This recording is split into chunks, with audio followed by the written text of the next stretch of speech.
So in this example here, we're going to start chapter 2. We're looking at ways that we can describe sets of data. So we want to put data collected together in tables, and then we want to look at graphical displays for that information. So let's start by looking at some data here on muscular dystrophy. And this data is actually from the textbook. So there's actually many forms of muscular dystrophy. Depends on what the muscles are that are affected, how fast it progresses, and age of onset, lots of different things there. So they've used some abbreviations here. So Duchenne muscular dystrophy, DMD, limb-girdle, LGMD, congenital, and then Becker's. So they got abbreviations for each. They've got a patient number and then the type of muscular dystrophy. And so we want to ask, well, how could we graphically display this data to get a better idea of what's going on? Well, we could group it together in groups, and those groups are actually called classes. So the categories or the groupings are called classes. The class frequency is going to be the number of observations that fall in that class. And then the class relative frequency will be the proportion here of observations that fall within a class. So in looking at this information here, what's our variable of study? Well, that's the type of muscular dystrophy here.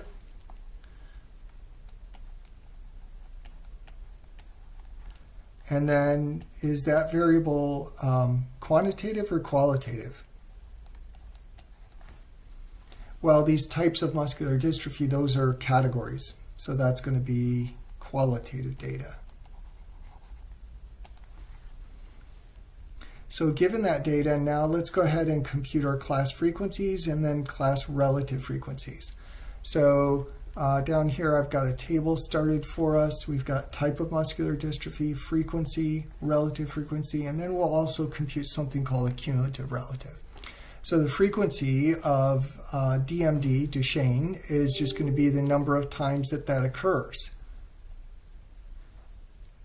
So we just want to count those out. So we've got 1, 2, 3, 4, 5, 6, 7, 8, 9, 10, 11, 12, and 13. So we've got a frequency of 13 there. So that frequency is 13. For limb girdle, count those up. So 1, 2, 3, 4, 5. Did I get all of them? 6. So that's got a frequency of 6. And then for the Becker,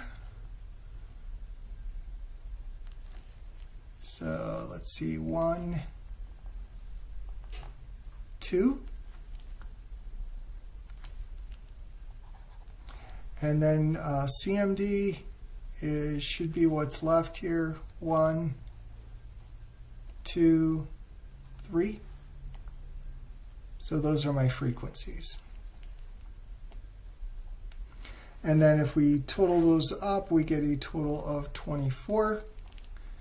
And then we also want to know what are the relative frequencies. So this first class relative frequency, we're going to take that 13 and divide it by 24.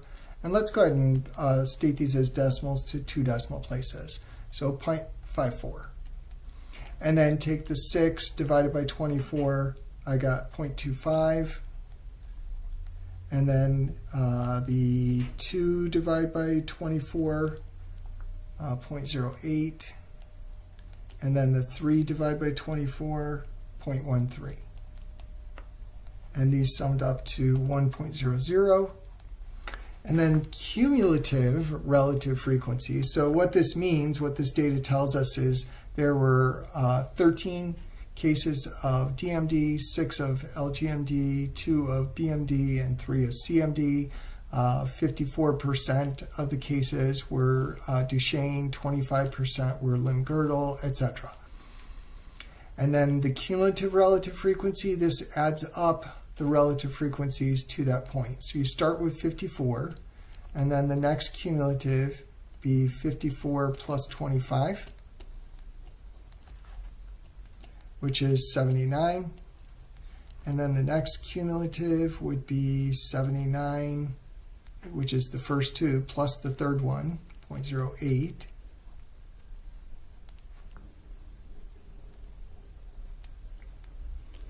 Which would be 8, 9, 17.87.